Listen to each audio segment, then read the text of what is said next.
Good morning student, welcome to our স্কুলবালা। আমি তোমাদের মধুমিতা ম্যাম। আজকে আমি তোমাদের করাবো ক্লাস 9 এর ভৌত বিজ্ঞানের সেকেন্ড চ্যাপ্টার বল ও গতি। আর তোমাদের এটা পার্ট 1। আজকে আমি কি করছি, বল ও গতি চ্যাপ্টারটা শুরু করতে চলেছি। চলো বল ও গতি সম্বন্ধে জেনে নেওয়া যাক।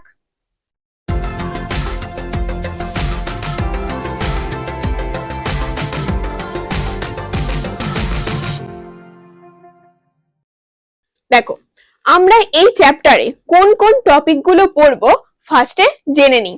দেখো, প্রথমে কি স্থিতি গতি, তারপর চলন গতি এবং আবর্ত গতি, সরল চলন গতি এবং বক্র চলন গতি, আবর্তন গতি, বৃত্তীয় গতি ও ঘূর্ণন গতি, মিশ্র গতি, পর্যাবৃত্ত গতি, সরল দোল গতি, চলন ও আবর্ত গতির পার্থক্য, আর বৃত্তীয় ও ঘূর্ণন গতির মধ্যে পার্থক্য, আর তোমাদের এখানে বস্তুর স্থিতি বা গতি, আপেক্ষিক মাত্রা, এগুলো সম্বন্ধে আমরা এই চ্যাপ্টারে জেনে নেব। দেখো, প্রথমে এখানে আমরা দুটো ছবি দেখতে পাচ্ছি। আমরা আগে প্রথমে জেনে নেব আমাদের যে ফার্স্ট টপিকটা ছিল স্থিতি ও গতি। স্থিতি কি আর গতি কি, এটা সম্বন্ধে আমরা কি করব, প্রথমে জেনে নেব। দেখো, আমরা এখানে ছবিতে দেখতে পাচ্ছি একটা মেয়ে দৌড়াচ্ছে, আর এখানে একটা পাথর স্থির অবস্থায় আছে।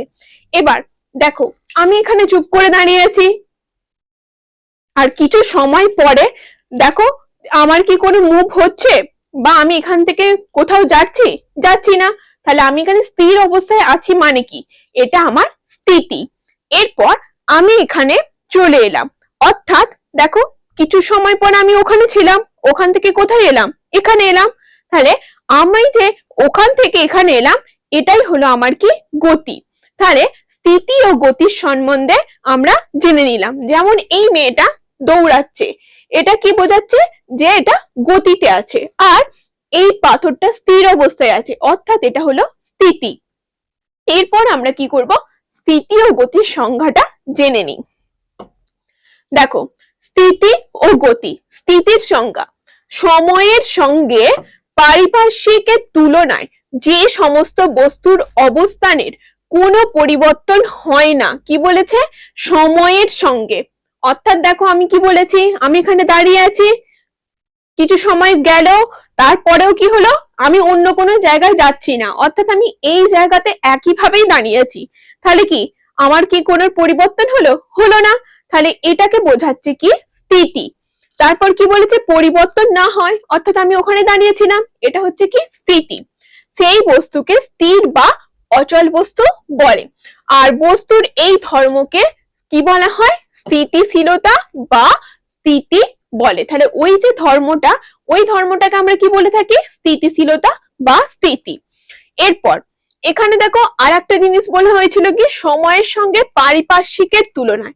পারিপার্শ্বিকের তুলনায় কেন বলেছে, দেখো এখানে আমরা দেখতে পাচ্ছি একটা গাছ আছে, আর একটা গাড়ি এগিয়ে চলেছে, এইদিকে গাড়িটা এগিয়ে চলেছে। এরপর এই যে গাড়ির মধ্যে থাকা লোকটা যখন এগিয়ে এগিয়ে যাবে, তখন কি দেখবে, গাছটা এখানে কি, গাছটা এখানে স্থির অবস্থায় আছে।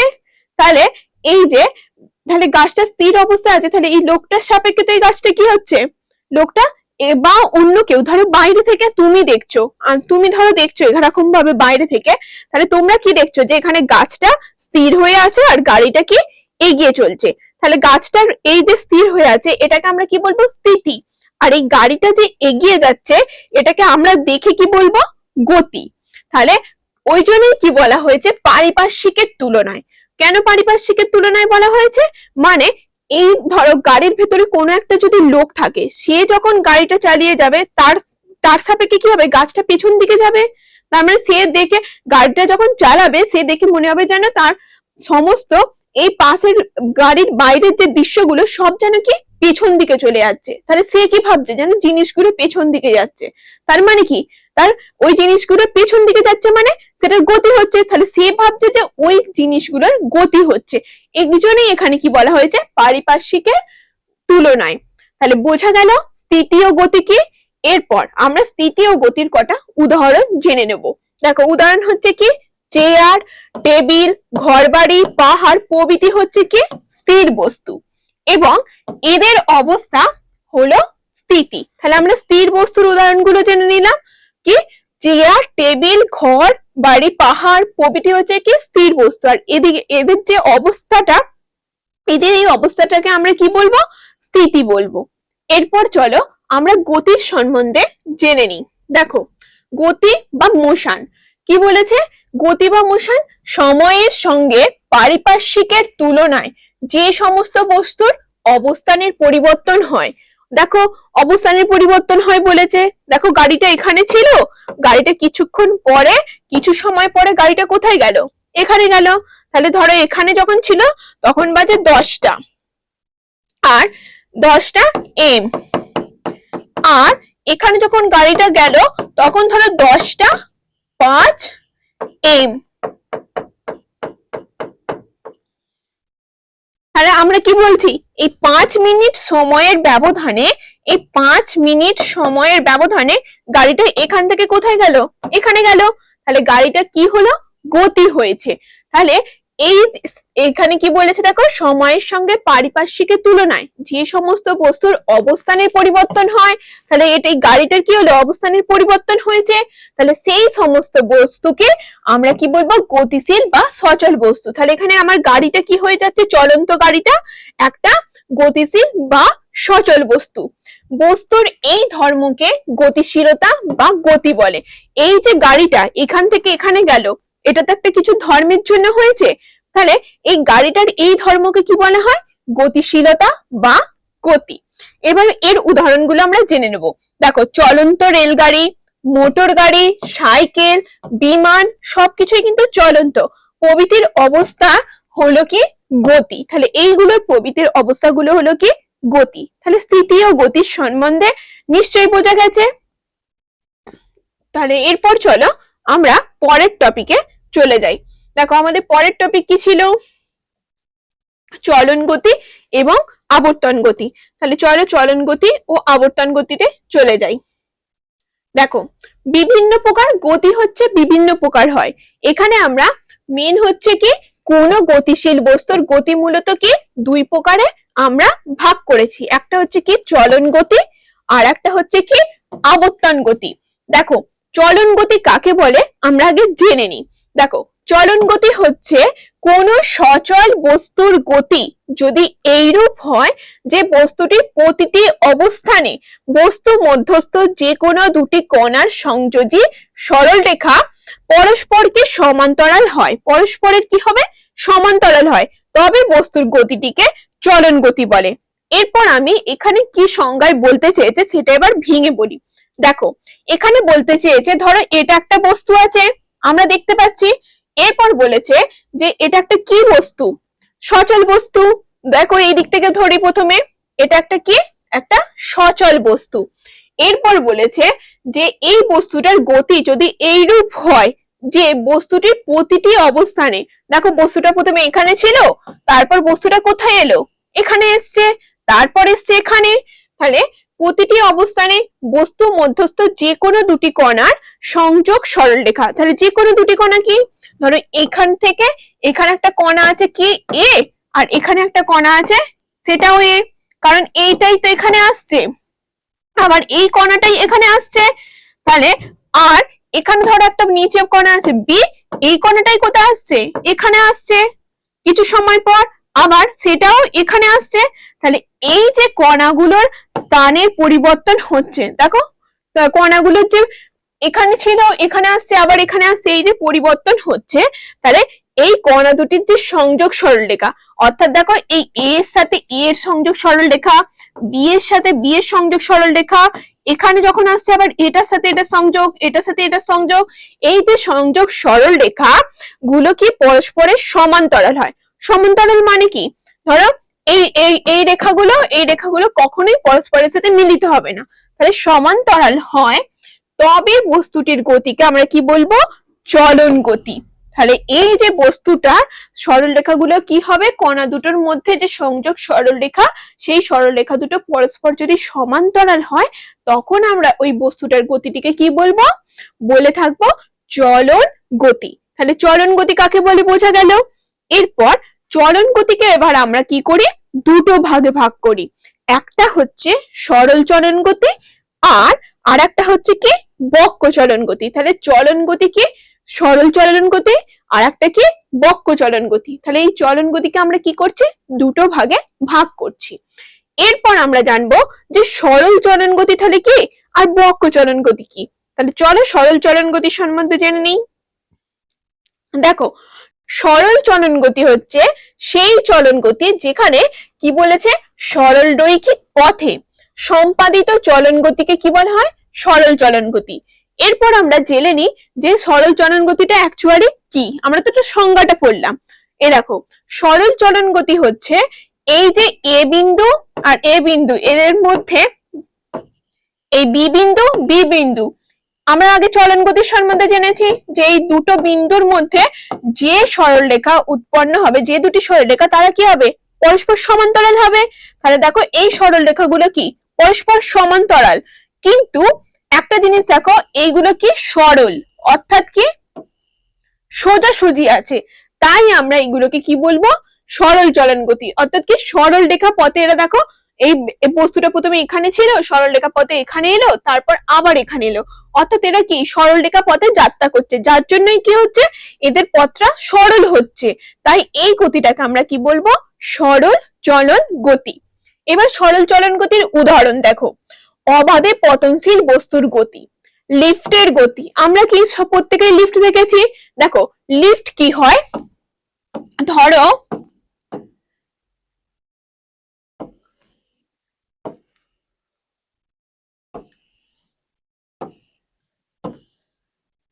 এটা একটা ধরো 3 তলা বিল্ডিং আর এটা ধরো ওই বিল্ডিং এর মধ্যে থাকা একটা লিফট।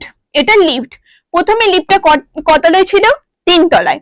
3 তলা থেকে নেমে লিফটটা কোথায় এলো, দোতলায়। দেখো সেই সমান পথে আসবে, আবার দোতলা থেকে কোথায় এলো, 1 তলায়। এই যে লিফটটা আসছে, দেখো লিফটটা এখান থেকে এখানে আসছে, মানে সমান পথে আসছে। লিফটটা এখান থেকে এইখানটা করে আসছে না, আবার এখান থেকে এখানটা করে আসছে না। এটা কি পথে যাচ্ছে, এরকম দেখো সমান পথে নামছে, সমান পথে নামছে। তাহলে এই যে লিফটের গতিটা, তাহলে এটাকে আমরা কি বলবো, সরল চলন গতি। অর্থাৎ এদের মধ্যে কোনো বাঁক হচ্ছে না, অর্থাৎ বক্র পথে আসছে না। তাই লিফটের গতিটা কি হলো, সরল চলন গতি। বোঝা গেছে নিশ্চয়ই। এরপর আমরা জেনে নেব কি, চলো বক্র চলন গতি। বক্র চলন গতি কি, দেখো বক্রপথে সম্পাদিত চলন গতিকে আমরা কি বলে থাকি, বক্র চলন গতি। দেখো ওটা কি পথে সম্পাদিত হচ্ছিল, সরল পথে, আর এটা কি সরল রৈখিক পথটা সম্পাদিত হচ্ছিল। আর এটা দেখো কোন পথে, বক্র পথে। আর মানে এখানে উদাহরণটাকে আমরা জেনে নিই। দেখো গতিশীল সাইকেলের চাকার রিমের ওপরে অবস্থিত কণাগুলোর গতি হচ্ছে কি ঘূর্ণায়মান, অবস্থিত কণাগুলোর গতি হচ্ছে কি বক্র চলন গতি। আর একটা কি উদাহরণ, ঘূর্ণায়মান নাগরদোলার চেয়ারের গতি হচ্ছে কি বক্র চলন গতির উদাহরণ। দেখো এখানে কি বলেছে, বক্র পদে সম্পাদিত গতিকে। যেমন ধরো এটা একটা কি সাইকেল, এটা একটা হচ্ছে সাইকেলের চাকা। এবার এই চাকাটা এরকম রিং আছে। এবার এখানে ধরো কোনো একটা বিন্দু, সাইকেলের চাকার উপর কোন একটা বিন্দু হচ্ছে এ। এবার এই সাইকেলের চাকাটা ঘুরে ঘুরে কোথায় এলো, এখানে এলো, এদিকে এলো।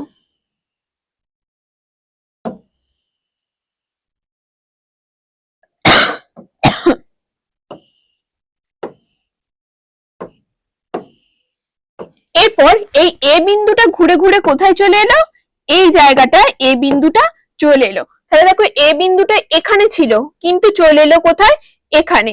অর্থাৎ এই বিন্দুটা দেখো এই বক্রপথে কি হচ্ছে, চেঞ্জ হচ্ছে না বিন্দুর অবস্থানটা। তাহলে এই যে বিন্দুর অবস্থানটা বক্রপথে চেঞ্জ হচ্ছে বলে এই গতিটাকে আমরা কি বলে থাকছি, বক্র চলন গতি। ঠিক একইভাবে ঘূর্ণায়মান নাগরদোলার যে চেয়ার গুলো থাকে, দেখো নাগরদোলা কিরকম হয়, এরকম এখানে এরকম ধর একটা স্ট্যান্ড থাকে, এরকম ভাবে এইগুলোতে কি থাকে, চেয়ার গুলো থাকে, নাগরদোলা এগুলোতে চেয়ার গুলো থাকে।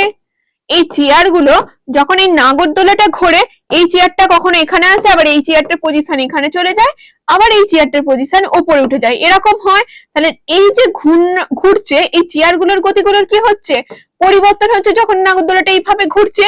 তাহলে এই পরিবর্তনের ফলে দেখো এই চেয়ার গুলোর পজিশন পরিবর্তন হওয়ার কারণে এই গতিটা হচ্ছে কি বক্র চলন গতি। তাহলে বক্র চলন গতি কাকে বলে সেটা বোঝা গেল। এরপর চলো পরের টপিকে আমরা চলে যাই। দেখো এখানে কি আছে, আবর্তন গতি কাকে বলে। দেখো আবর্তন গতি কাকে বলে, প্রথমে আমরা সংজ্ঞাটা একবার পড়ে নিই। কি বলেছে, যখন কোনো বস্তু নির্দিষ্ট বিন্দু বা অক্ষের চারিদিকে ঘূর্ণায়মান হয়, তখন ওই বস্তুর গতিকে বলা হয় কি আবর্তন গতি। এখানে কি বলেছে, কোনো বস্তু যখন একটা কি নির্দিষ্ট বিন্দু বা অক্ষের চারিদিকে ঘুরছে, তাহলে বিন্দুটা কি করছে, সোজাসুজি ঘুরছে না, ঘুরছে কিভাবে, একটা কাউকে অক্ষ করে বেছে নিয়েছে, এবার তার চারিদিকে কি করছে, সেই বস্তুটা ঘুরছে। তাহলে সেই ঘোরাটাকে কি বলা হচ্ছে, আবর্ত গতি। দেখো আমরা কি জানি, দেখো সূর্যকে কেন্দ্র, সূর্য মাঝখানে থাকে, আর তাকে কেন্দ্র করে কি করে পৃথিবী তার চারপাশে এইভাবে কি করে পাক খায়। তাহলে এই যে পৃথিবীর এই সূর্যের চারপাশে পাক খাওয়াটা কি ধরনের গতি, একটা দেখো আবর্তন গতি। তাহলে দেখো এই পৃথিবী সূর্যকে অক্ষ করেছে, কারণ এখানে বলেছে বিন্দু বা অক্ষের চারিদিকে। তাহলে এই সূর্য হচ্ছে এখানে কি বিন্দু বা অক্ষ, এর চারিদিকে কে ঘুরছে, পৃথিবী ঘুরছে। পৃথিবী এখানে কি কোন একটি বস্তু, তাহলে পৃথিবী ঘুরছে। তাহলে এই জন্য পৃথিবীর ঘূর্ণনটা একটা কি আবর্তন গতির উদাহরণ। দেখো এবার আবর্তন গতিকে খুব সূক্ষ্মভাবে বিশ্লেষণ করলে কটা ভাগে ভাগ করা যায়, দুটো ভাগে। তাহলে আবর্তন গতিকে আমরা কটা ভাগে ভাগ করছি, দুটো ভাগে আবর্তন গতিকে আমরা ভাগ করছি। একটা কি বৃত্তীয় আবর্তন, আর একটা ঘূর্ণন আবর্তন। দেখো পৃথিবী যে এই যে ঘুরছে, এটা তাহলে কোন আবর্তনে পড়বে, এটা তোমাদের হোমওয়ার্ক রইল, এটা তোমরা কমেন্ট বক্সে অবশ্যই জানাবে। দেখো আমরা আগে কি করি, বৃত্তীয় আবর্তন গতির সম্বন্ধে জেনে নিই। দেখো বৃত্তীয় আবর্তন গতি কাকে বলে, যখন কোনো বস্তু কণা কোনো বৃত্তাকার পথ বরাবর গতি সম্পন্ন হয়। দেখো অর্থাৎ এখানে ধরো একটা বস্তু কণা এটা আছে, এ কি করছে, কাউকে কেন্দ্র করে, কোন একটা বিন্দুকে কেন্দ্র করে এরকম বৃত্তাকার পথে ঘুরে ঘুরে আসছে, বারবার বৃত্তাকার পথে কি করছে, ঘুরছে। তাহলে এই বৃত্তাকার পথে ঘুরে তাহলে সম্পন্ন করে তার গতিকে, তখন ওই বস্তু কণাটির গতিকে কি বলা হয়, বৃত্তীয় গতি। তাহলে যখন কোনো বস্তু কণা কোনো বিন্দুকে কেন্দ্র করে বৃত্তাকার পথে ঘুরবে, তখন তার গতিকে আমরা কি বলবো, বৃত্তীয় গতি। যদি বৃত্তাকার পথে ঘোরে তখন কি হয়ে যাবে, বৃত্তীয় গতি। এরপর চলো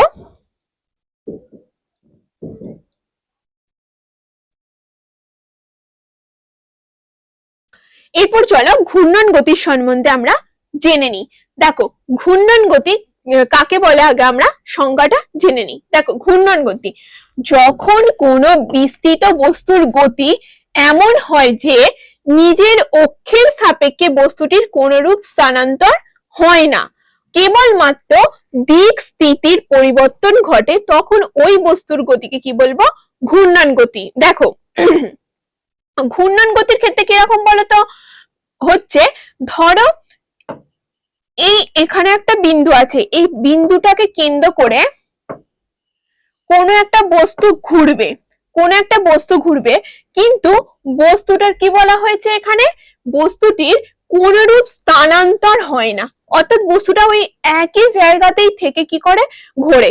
আগেরটা আমরা কি দেখেছি, পৃথিবী কখনো এখানে আসছে সূর্যের চারিদিকে, আবার কখনো এখানে আসছে, এইভাবে চেঞ্জ করছিল পৃথিবীর পজিশনটা, কিন্তু এখানে সে তার কি হবে, পজিশনটা চেঞ্জ করবে না, ওই একই জায়গায় ফিক্সড থাকবে এবং সেখানে থেকেই বস্তুটা কি হবে, ঘুরবে। তখন তাকে কি বলা হবে, ঘূর্ণন গতি।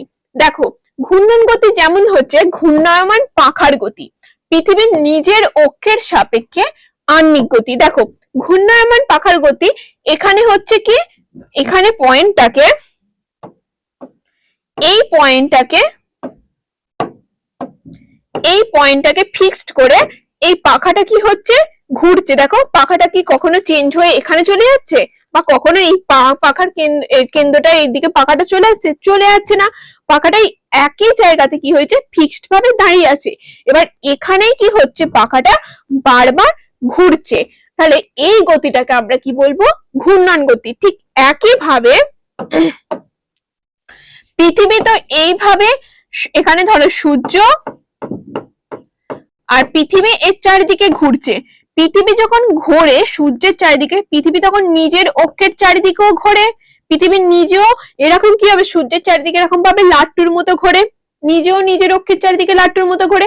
এই যে পৃথিবী নিজের অক্ষের চারিদিকে যে নিজেকে চারিদিকে ঘোরে, সেটাকে কি বলা হচ্ছে এখানে, ঘূর্ণন গতি। অর্থাৎ পৃথিবীর নিজের অক্ষের সাপেক্ষে যেটা ঘোরে সেটা হলো কি, ঘূর্ণন গতি। যেমন ধরো এইটা তো পৃথিবী, এবার এইটা ধরো পৃথিবীর অক্ষ 66.5 ডিগ্রি কোণ করে থাকে এটা। এবার এই যে পৃথিবী এই নিজ অক্ষটাকে কেন্দ্র করে, এই অক্ষটাকে কেন্দ্র করে, এই অক্ষটাকে কেন্দ্র করে যে ঘোরে, ধরো এরকম ভাবে ঘোরে, পৃথিবী এরকম ভাবে ঘোরে, তো বারবার এরকম ভাবে ঘুরতে থাকে নিজের অক্ষের দিকে, যেমন লাট্টু ঘুরে সেরকম। তাহলে ওই গতিটাকে আমরা কি বলে থাকি, ঘূর্ণন গতি। তাহলে ঘূর্ণন গতির সম্বন্ধে নিশ্চয়ই বোঝা গেল। এরপর চলো পরের টপিকে চলে যাওয়া যাক।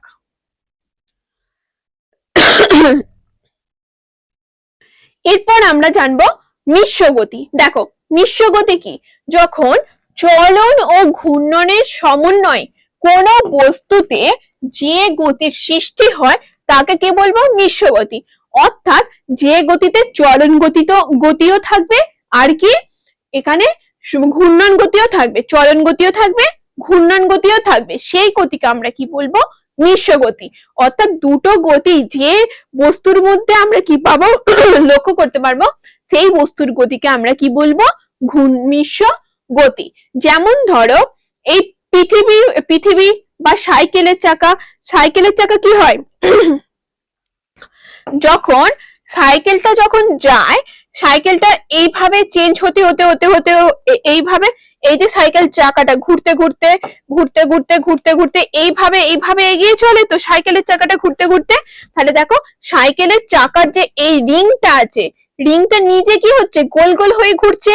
আবার দেখো এই রিংটা গোল গোল হয়ে এই দেখো জায়গাটার পরিবর্তন করে আবার সরেও আসছে।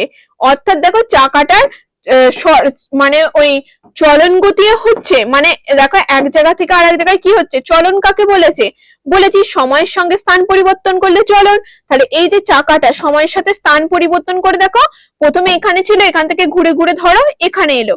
আবার এই রিংটাও নিজে কি করছে, নিজেকে অক্ষের চাপ এটাকে অক্ষ করে এর চারিদিকেও রিংটা ঘুরছে, তো নিজে। তাহলে ঘুরলে তাহলে রিংটা দুভাবে ঘুরছে, দেখো এই চাকাটা এগিয়ে গিয়ে এখানে আসছে, আবার রিংটা নিজেও চারিদিকে ঘুরছে। তাহলে এর মধ্যে কি ঘূর্ণন গতিও দেখতে পাচ্ছি, আর একটা কি দেখতে পাচ্ছি, চলন গতি। তাই এই গতিটা হয়ে যাচ্ছে কি, মিশ্র গতি। তাহলে সাইকেলের চাকার গতিটা কি, চলন্ত সাইকেলের চাকার গতি হচ্ছে একটা মিশ্র গতির উদাহরণ।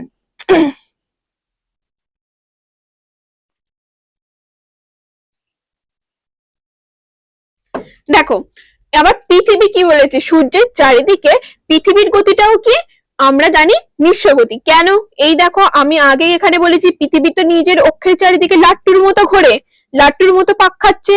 তাহলে সেইটা কি গতি হয়ে যাচ্ছে, লাট্টুর মতো পাক খেলে নিজের অক্ষের চারিদিকে, সেটা হয়ে যাচ্ছে ঘূর্ণন গতি।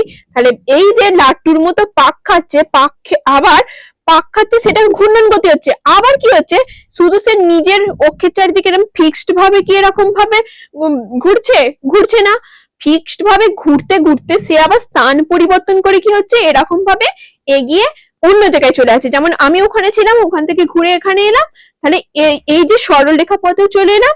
তাহলে এটাও কি হয়ে যাচ্ছে, পৃথিবীর দু ধরনের গতি পাচ্ছি, একটা কি চলন, একটা চলন গতি আর একটা কি এই যে নিজের অক্ষের চারিদিকে ঘুরছে সেটা একটা গতি। তাহলে দুটো গতি পেলাম, একটা কি ঘূর্ণন গতি আর একটা চলন গতি। তাহলে পৃথিবীও যে সূর্যের চারিদিকে ঘুরছে এটা একটা এক প্রকারের কি মিশ্র গতির উদাহরণ। দেখো তাহলে ওটাও হচ্ছে একটা মিশ্র গতির উদাহরণ। এরপর কি বলেছে চলন্ত রোলারের গতি। রোলার কি হয়, রোলারের সামনে যে রোলারটা থাকে যেটা আর কি রোলার সমান করে রাস্তা, সেটা তো নিজেও ঘুরছে, আবার ঘুরে ঘুরে ঘুরে ঘুরে কি হচ্ছে সে স্থান পরিবর্তন করছে। তাহলে তার মধ্যেও কি আছে দুটো গতি আছে, তাহলে ওটাও কি হয়ে যাচ্ছে এক প্রকারের মিশ্র গতির উদাহরণ হয়ে যাচ্ছে। চলো আমরা এরপর পরের টপিকে চলে যাই। দেখো এরপর আমরা কি জানবো পর্যায়বৃত্ত গতি কি। দেখো নির্দিষ্ট সময়ের ব্যবধানে কোনো বস্তুর গতি পুনরাবৃত্ত হলে তাকে আমরা কি বলবো পর্যায়বৃত্ত গতি। কি বলেছে এখানে দেখো গতি পুনরাবৃত্ত হলে, পুনরাবৃত্ত মানে কি মানে আগের সেই স্থানে ফিরে এলে। ধরো আমি এখান থেকে যাত্রা শুরু করেছি, এবার যেতে যেতে যেতে যেতে আমি যদি আবার ওই জায়গাতেই ফিরে আসি, মানে বারবার এই যাওয়া আর আসাটা হচ্ছে, মানে আবার যতবারই ওখানে যাচ্ছি এখানে আবার ব্যাকে ফিরে আসি, বারবার পুনরাবৃত্ত হলে তাহলে সেই গতিকে আমরা কি বলবো পর্যাবৃত্ত গতি। দেখো পর্যাবৃত্ত গতির উদাহরণ হলো পৃথিবীর কি আহ্নিক গতি, তারপর সরল দোলকের গতি, ঘড়ির কাঁটার গতি ইত্যাদি। পর্যাবৃত্ত গতির একটি বিশেষ শ্রেণী হলো কি সরল দোলক গতি। এরপর দেখো পর্যাবৃত্ত গতির উদাহরণ কি দেওয়া আছে সরল দোলক গতি। অর্থাৎ এখানে পর্যাবৃত্ত গতি বলতে কি বলেছে দেখো এই যে এখানে একটা বস্তু কণা আছে, এই যে বস্তু কণাটা প্রথমে কি হচ্ছে এখান থেকে যখন একে নাড়িয়ে দেওয়া হলো সে এখান থেকে কি হলো এইখানটা চলে এলো, এ বিন্দুতে চলে এলো, অর্থাৎ এটা সরে সরে সরে সরে এইখানটায় চলে এলো। আবার যখন একে ছেড়ে দেওয়া হচ্ছে সে তখন আবার কি করলো এখানটা চলে এলো, আবার এখান থেকে দেখা যাচ্ছে সে চলে গেল কোথায় বি বিন্দুতে, এখানটায় চলে গেল। আবার দেখা গেল এখান থেকে সে আবার এই জায়গায় চলে এলো। এইবার এই যাত্রাপথটা বারবার হতে থাকছে। তাহলে এই দেখো এখানে যাচ্ছে আবার ফিরে আসছে, আবার এখানে যাচ্ছে আবার ফিরে আসছে, এই যে বারবার হচ্ছে একই জায়গায়, মানে পর্যায়ক্রমে দেখো হতে থাকছে, মানে আবার যাচ্ছে আবার ফিরে আসছে, আবার যাচ্ছে ফিরে আসছে, এই ধরনের গতিকে আমরা কি বলবো পর্যায়বৃত্ত গতি। তেমন দেখো আবার কি দেখো এই যে ঘড়ির কাঁটার গতি, ঘড়ির দেখো এখানে ঘড়িটা আছে, এই এখন দেখো কটা বাজে দুটো বাজে, এই কাঁটাটা দেখো ঘুরে ঘুরে এই যখন ঘুরবে তখন দেখো ঘুরে ঘুরে ঘুরে ঘুরে এই যে কাঁটাটা ঘুরবে, ঘুরে ঘুরে প্রথমে এই কাঁটাটা ঘুরে এখানে আসবে, আবার এখানে আসবে, আবার এখানে আসবে, এখানে আসবে, আবার এখানে আসবে, এইভাবে আস্তে আস্তে দেখো আবার সেই সেম পজিশনে ঘুরে ঘুরে চলে আসবে। তাহলে ঘড়ির কাঁটাটা কি হচ্ছে ঘুরে ঘুরে এইভাবে ঘুরে ঘুরে ঘুরে ঘুরে আবার সেম পজিশনে চলে আসছে, অর্থাৎ পুনরাবৃত্ত হচ্ছে। তাই ঘড়ির কাঁটার গতিটাও আমাদের কি হয়ে যাচ্ছে একটা পর্যাবৃত্ত গতির উদাহরণ। তাহলে পর্যাবৃত্ত গতি কাকে বলে বোঝা গেল, তার উদাহরণগুলো বোঝা গেল। এরপর চলো আমরা পরের টপিকে চলে যাই। দেখো এরপর আমরা জানবো সরল দোলগতি। সরল দোলগতি কাকে বলে দেখো পর্যাবৃত্ত গতি সম্পন্ন কোনো কণা যদি একটি নির্দিষ্ট বিন্দুর দুপাশে সরল রেখা বরাবর এদিক ওদিক গতিশীল হয় তবে তার গতিকে কি বলবো সরল দোলগতি। অর্থাৎ পর্যাবৃত্ত গতি কেন বলেছে মানে পুনরায় আবার সেই স্থানে আসবে, সেই রকম কোন বস্তু কণা যদি কি বলে হচ্ছে কোন বিন্দুর দুপাশে, ধরো এই যে বিন্দুটা আছে এই ও বিন্দুর দুপাশে কি এখানে যাচ্ছে আবার এদিকে আবার ফিরে আসছে, আবার এদিকে যাচ্ছে আবার ফিরে আসছে, এইভাবে মানে এদিক ওদিক অর্থাৎ এইদিকে আর ওদিকে গতিশীল হয় তবে তার গতিকে আমরা কি বলবো সরল দোলগতি।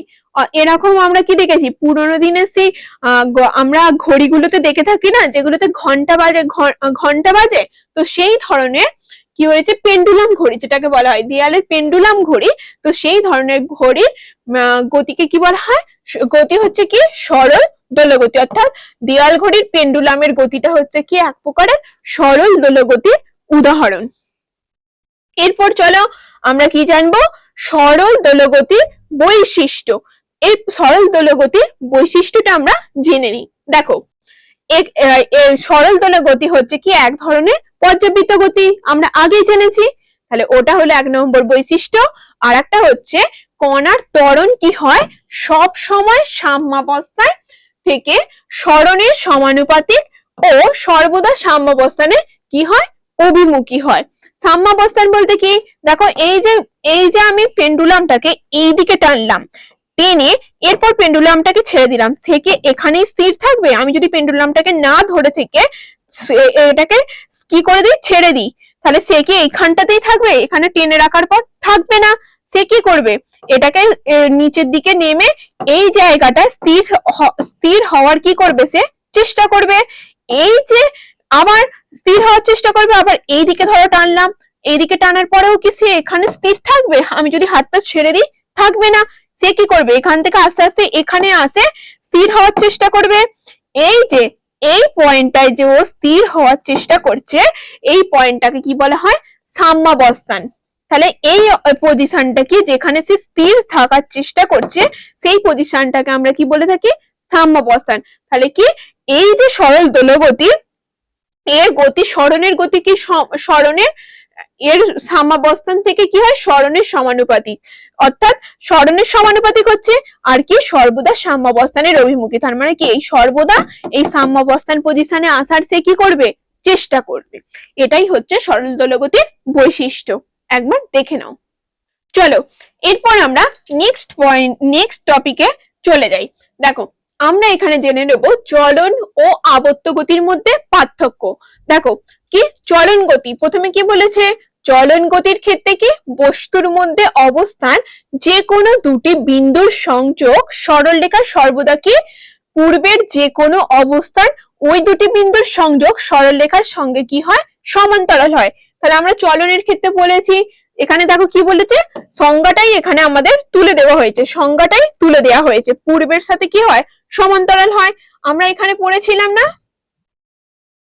এখানে যে সব সময় কি হয়, চলনের ক্ষেত্রে সমান্তরাল হয়, এই দুটো বিন্দুর মধ্যে সংযোগ সরলরেখাগুলো কি হয়, সর্বদা এই যে পজিশন গুলো, বিন্দুগুলোর মধ্যে সংযোগ সরলরেখার কি হয়, সর্বদা সমান্তরাল হয়। এটা আমরা পড়েছি, সেই ফার্স্ট সংজ্ঞাটাই এখানে কি দেওয়া হয়েছে, তোমাদের তুলে দেওয়া হয়েছে। এরপর ঘূর্ণন গতি কি, ঘূর্ণনের গতি ক্ষেত্রে কি, বস্তুর মধ্যে অবস্থিত যে কোনো দুটি বিন্দুর সংযোগ সরলরেখা পূর্বের যে কোনো অবস্থানে ওই দুটি বিন্দুর সংযোগ সরলরেখার সঙ্গে কি হয়, সমান্তরালে থাকে না। কেন সমান্তরাল থাকে না, দেখো ঘূর্ণনের ক্ষেত্রে কি কি হচ্ছে, বস্তুর কণাটা এখানে ছিল, ঘুরে ঘুরে সে কোথায় চলে এলো, এখানে চলে এলো। তাহলে এই যে বস্তুগুলোর মধ্যে আবার ধরো এখানে বি কণা ছিল, বি কণাটা ঘুরে ঘুরে কি হলো, এরকম ভাবে ঘুরছে, ঘুরে ঘুরে বি কণাটা ধরো এখানটা চলে এলো। তাহলে এদের মধ্যে কি এগুলো সংযোগ সরলরেখাগুলো সমান্তরাল হচ্ছে, হচ্ছে না। তাহলে এটাই ওখানে এতে বলা, পার্থক্যে বলা হয়েছে যে ঘূর্ণনের ক্ষেত্রে বস্তুর মধ্যে অবস্থিত যে কোনো দুটি বিন্দুর সংযোগ সরলরেখার পূর্বের যে কোনো অবস্থানে ওই দুটি বিন্দুর সংযোগ সরলরেখার সঙ্গে সমান্তরালে থাকে না। আর একটা কি, চলনের আর একটা আমরা এখানে পার্থক্য জানবো। দেখো, চলন গতিতে বস্তুর প্রতিটি কণার বেগের মান কি হয়, নির্দিষ্ট হয়। আর ঘূর্ণনের ক্ষেত্রে কি, ঘূর্ণন গতিতে বস্তুর গঠনগত কণাগুলি ঘূর্ণাক্ষ থেকে বিভিন্ন দূরত্বে থাকে, ফলে কণাগুলির প্রতিটির বেগের মান ও নির্দিষ্ট হয় না। তার মানে কি, কণাগুলোর প্রতিটি বেগের মান কি হয়, নির্দিষ্ট হয় না। কেন ঘূর্ণনের ক্ষেত্রে হয় না, দেখো এই যে ঘূর্ণনে সাইকেলের টাওয়ারে ধরো এখানে যে বিন্দুটার ঘূর্ণনের গতি হবে, সেটা সাইকেলের এই টাওয়ারের এই জায়গার কোন বিন্দুর ঘূর্ণনের গতিটা কি হবে, সেম হবে না। এটাই ওখানে কি হয়েছে, বলতে চেয়েছে। চলো নেক্সট পয়েন্টে যাওয়া যাক।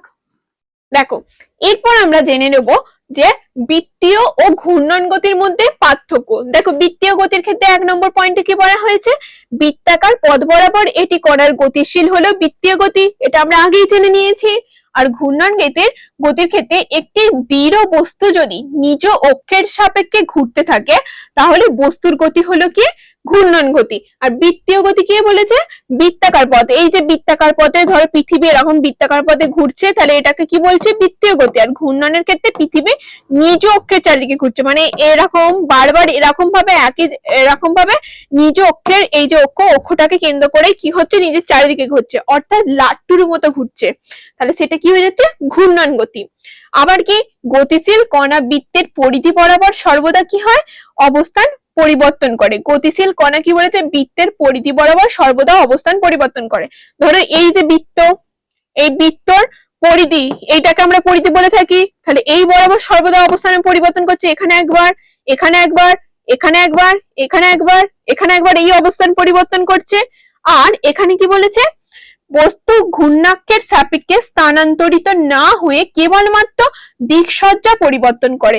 অর্থাৎ এটা দেখো কিভাবে বোঝাচ্ছি, এই ধরো এটা অক্ষ, এইটা ধরো পৃথিবী, পৃথিবীর এই জায়গাটা ধরো ইন্ডিয়া আছে, এই জায়গাটা ধরো এরকম ইন্ডিয়া আছে।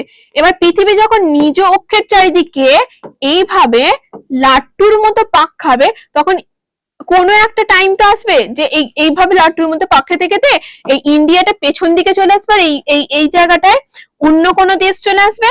ধরো এরকম ভাবে পাক খেতে খেতে দেখা গেল ইন্ডিয়াটা এই পৃথিবীর এই দিকে নেই, কোথায় গেল, পেছন দিকে চলে গেল, এখানে মানে দেখো বোর্ডের পেছন দিকে চলে গেল। তাহলে কি হচ্ছে, অবস্থানের এখানে কি বলেছে, স্থানান্তরিত না হয়, মানে সে তো পৃথিবীর মধ্যে ওই জায়গাতেই আছে, কিন্তু এই জায়গাটা কি হয়েছে, ঘোরার ফলে ঘুরে গেছে, ঘুরে যেতে কি হলো, তাহলে কি স্থানান্তরিত হচ্ছে না, না হয়ে দিক সজ্জার পরিবর্তন হয়েছে। তার মানে কি, এই দিকে ছিল সেটা পেছন দিকে চলে গেছে, তাহলে কি হচ্ছে, দিক সজ্জার পরিবর্তন করে। তাহলে কি স্থানান্তরিত করে না, কারণ স্থানান্তরিত করে না কেন, সেটা তো ওই জায়গাটাই আছে, খালি কি হয়েছে, দিকটা ঘুরে গেছে, এটাকে বোঝানো হয়েছে। আর এখানে দেখো বৃত্তীয় গতি কি, দ্বিমাত্রিক। বৃত্তীয় গতি এটা কি হচ্ছে, বৃত্তীয় গতি সবসময় দ্বিমাত্রিক, আর ঘূর্ণন গতি কি, ত্রিমাত্রিক হয়। আর বৃত্তীয় গতিতে কেন দ্বিমাত্রিক, দেখো বৃত্তীয় গতিটা আমরা যদি এখানে এক্স আর ওয়াই অক্ষ টানি, তাহলে এটা কি জানি, এক্স, আর এই দিকটা হচ্ছে এক্স ড্যাশ,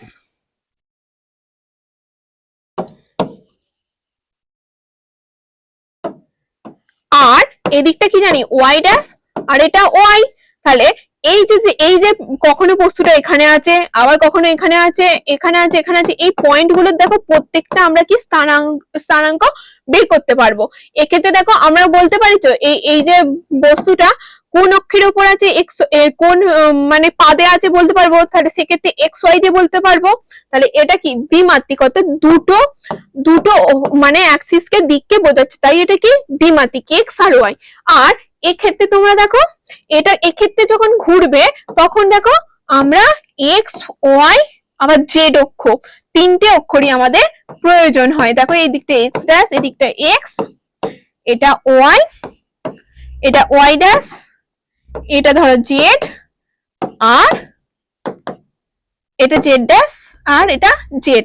তখন দেখো তিনটে অক্ষ, কারণ পৃথিবী তো গোল, ঘুরলে সেটা কি হচ্ছে, আবার তিনটে অক্ষ দিয়েই তখন সেটাকে কি বোঝাতে হচ্ছে, তাই সেটাকে ঘূর্ণন গতি একটা হচ্ছে ত্রিমাত্রিক। আর কি বলেছে, বৃত্তীয় গতিতে বস্তুকে কণা হিসেবে বিবেচনা করা হয়। তাহলে বৃত্তীয় গতিকে এই যে বস্তু পৃথিবী, দেখো এটা পৃথিবী, এটা তো গোল, কিন্তু তাকে আমরা কি একটা চ্যাপ্টা কণা মতো হিসেবে কি হচ্ছে, বিবেচনা করছি। তাহলে বৃত্তীয় গতিতে বস্তুকে কণা হিসেবে বিবেচনা করা হয়, আর ঘূর্ণন গতিতে বস্তুকে কণা হিসেবে কি বিবেচনা করা হয় না, বিস্তৃত বস্তু হিসেবেই ধরা হয়। তাহলে এক্ষেত্রে কি আমি এটাকে একটা পয়েন্ট বা একটা চ্যাপ্টা কিছু বলে ভাবছি না, এটাকে আমরা পুরো গোল যে পৃথিবী হয় সেটাকেই কল্পনা করছি, তাই এটা হচ্ছে কি বিস্তৃত বস্তু হিসেবে ওটাকে ধরা হয়।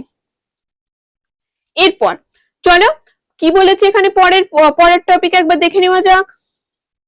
দেখো পরের টপিকে কি বলেছে, বস্তুর স্থিতি বা গতি আপেক্ষিক মাত্র। অর্থাৎ কি, আমাকে এখানে বলেছে যে বস্তু, যে সেই বস্তুটার যে স্থিতি বা গতিটা সেটা হচ্ছে কি একটা আপেক্ষিক মাত্র।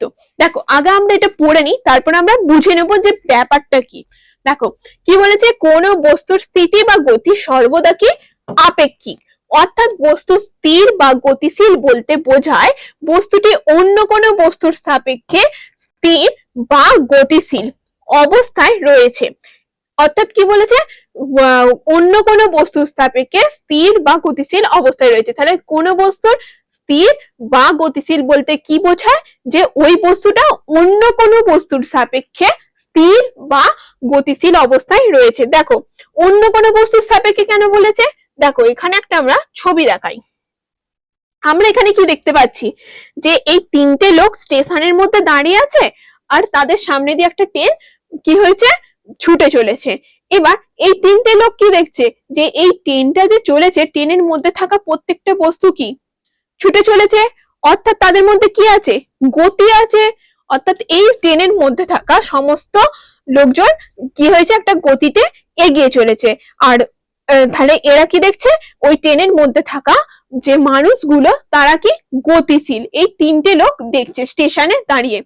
এরপর যখন এই লোকগুলো ট্রেনের মধ্যে থাকা লোকটা সে বাইরের স্টেশনের দিকে দেখবে, সে তখন কি দেখবে বলো, তো স্টেশনের দিকে যখন দেখবে, ধরো তুমি ট্রেনে বসে আছো, ওই ট্রেনের মধ্যে থাকা ব্যক্তিগুলো বা লোকগুলো যখন ট্রেনের ভেতরে বসে আছে, তারা ট্রেনের বাইরের স্টেশনটাকে কি দেখবে, যে সে চুপ করে স্থিরভাবে ট্রেনে বসে আছে, এবার ট্রেনটা চলছে বলে চলছে, কিন্তু সে সেই অবস্থায় কি দেখবে, যে স্টেশন গুলো এরকম পেছন দিকে চলে যাচ্ছে, পেছন দিকে চলে যাচ্ছে, আর সে ট্রেনটা এগিয়ে যাচ্ছে, তার দেখে যেন মনে হবে স্টেশনটা ছুটে চলেছে, মনে হবে না স্টেশনটা ছুটে চলেছে। অর্থাৎ এই তিনটে ব্যক্তি যে ট্রেনে দাঁড়িয়ে ছিল, তখন এই চলন্ত ট্রেনে থাকা ব্যক্তিটা কি দেখবে, যেন এই তিনটে ব্যক্তি ছুটে চলেছে, পিছন দিকে ছুটে চলেছে, ট্রেনটা যেদিকে এগিয়ে যাচ্ছে তার বিপরীত দিকে ছুটে চলেছে। তাহলে এই লোকটা তখন কি দেখছে, যে এই তিনটে ব্যক্তি বা স্টেশনটা গতিশীল। তাহলে ট্রেনের মধ্যে থাকা লোকটা কি দেখছে, যে স্টেশনটা বা এই তিনটে ব্যক্তি গতিশীল। আবার স্টেশনে থাকা লোকগুলো কি দেখছে, যে ট্রেনের ভেতরে থাকা ব্যক্তিগুলো গতিশীল। তাহলে ট্রেনে তাহলে কি বোঝাচ্ছে, দেখো এখানে এখানে কি বলেছে, যে অন্য কোনো বস্তুর সাপেক্ষে, সাপেক্ষে কেন বলেছে, যে এই যখন এরা স্থির অবস্থায় আছে সেই সাপেক্ষে তখন কি দেখছে, ট্রেনের ভেতরে থাকা বস্তুগুলো গতিশীল। আবার যখন ট্রেনের ভেতরে লোকটা আছে সেই সাপেক্ষে দেখছে যে স্টেশনটা গতিশীল।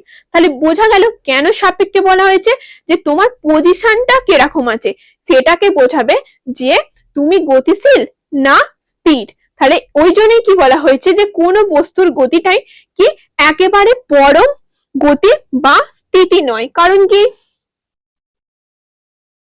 এরপর দেখো পরম গতি বা স্থিতি, এখানে কি বলেছে, এই মহাবিশ্বে পরম স্থিতি বা পরম গতি বলে কিছুই নেই। এই কেন বলা হয়েছে, কারণ আমি হয়তো তোমাকে দেখছি তুমি গতিশীল, কিন্তু তুমি হয়তো চলন্ত অবস্থায় থেকে দেখছো যে আমি গতিশীল। তাহলে তোমার সাপেক্ষে তো আমি গতিশীল, কিন্তু আমার সাপেক্ষে তোমাকে দেখছি কি তুমি গতিশীল। তাহলে কারণ না কারোর সাপেক্ষে তাহলে যে কোনো বস্তু কি নয় গতিশীল হতে পারে, নয় স্থির থাকতে পারে। তাহলে পার্টিকুলারলি আমরা তো বলতে পারি না যে ওই জিনিসটা বা ওই ব্যক্তিটা বা ওই বস্তুটা পুরোপুরি ভাবে স্থির আছে, যে সব মানুষের সাপেক্ষে বা সব কিছুর সাপেক্ষে বলতে পারি না। বা ওই একইভাবে আমরা বলতে পারি না যে ওই বস্তুটা বা ওই ব্যক্তিটা বা ওই জিনিসটা গতিশীল আছে কারো সবার সাপেক্ষে, মানে সে গতিশীল, মানে সবাই দেখছে ও গতিশীল, এটা আমরা বলতে পারি না। কেউ না কেউ দেখছে হয়তো ও গতিশীল, আবার কেউ দেখছে যে ও স্থির। যেমন দেখো এখানে কি বলেছে, পৃথিবী এবং পৃথিবীর উপরে সব বস্তু নির্দিষ্ট বেগের সূর্যের চারিদিকে কি হচ্ছে, ঘুরছে। তাহলে কি বলেছে, পৃথিবী আর পৃথিবীর উপরে থাকা সমস্ত বস্তু কি হচ্ছে, নির্দিষ্ট বেগে সূর্যের চারিদিকে ঘুরছে। এবার পৃথিবীর বাইরে কোনো স্থির অবস্থান থেকে দেখে সম্ভব হলে দেখা যাবে যে পৃথিবীর সঙ্গে ওর উপরে থাকা সব বস্তুই গতিশীল। তাহলে পৃথিবীর বাইরে কোনো বস্তু, ধরো পৃথিবীর বাইরে চাঁদ আছে, সেই চাঁদ থেকে যদি কেউ দেখে সে দেখবে যে পৃথিবীটা সূর্যের চারিদিকে কি হবে, ঘুরছে। আর পৃথিবীর উপরে যে সমস্ত বস্তুগুলো আছে তারাও কি হচ্ছে, চাঁদ ওই সূর্যের চারিপাশে ঘুরছে। চাঁদ থেকে একজন দেখে ওইটা বলছে। তাহলে কি ওই চাঁদের ব্যক্তিটার সাপেক্ষে কি দেখছে যে পৃথিবী গতিশীল। এবার দেখো যেমন এটাই বলেছে এখানে, যেমন চাঁদ থেকে পৃথিবীকে নিরীক্ষণ করলে চাঁদকে কি মনে হয় স্থির। এবার আমরা যখন এখান থেকে চাঁদকে দেখি আমরা কি মনে করি, যে আমরা মনে করি চাঁদ চাঁদ পৃথিবীর চারিদিকে ঘুরছে। আমরা মনে করি এখান থেকে চাঁদকে দেখলে দেখি যে চাঁদ হয়তো এই পজিশনে আছে, সেখান থেকে চেঞ্জ হয়ে এই পজিশনে এলো, তাহলে চাঁদের পজিশন চেঞ্জ হচ্ছে। তাহলে আমরা মনে করছি তখন যে আমরা স্থির ভাবে আছি, এবার চাঁদ হচ্ছে পৃথিবীর চারিদিকে ঘুরছে। এবার চাঁদ থেকে যখন কেউ দেখছে সে কি দেখবে যে চাঁদের ব্যক্তিটা স্থির আছে, এবার পৃথিবীর চারিদিকের ওই বস্তুগুলো পৃথিবী সূর্যের চারিদিকে ঘুরছে। তাহলে চাঁদের সাপেক্ষে আমরা কখনো গতিশীল, আবার আমাদের সাপেক্ষে চাঁদ কখনো গতিশীল। তাহলে কারোর সাপেক্ষে কেউ না কেউ কখনো গতিশীল বা স্থির। তাহলে আমরা এই জন্য বলতে পারি যে এই মহাবিশ্বে পরম স্থিতি, পরম মানে একেবারে সবার সাপেক্ষে কি হবে, সে স্থিতি, এই জিনিসটা আমরা পাবো না। আবার পরম গতি মানে সবার সাপেক্ষে, যে কোনো কিছুর সাপেক্ষে সে গতিশীল, এই জিনিসটাও আমরা পাবো না। তাই বলা হয়েছে যে এই মহাবিশ্বে পরম স্থিতি বা পরম গতি বলতে কি কিছুই নেই।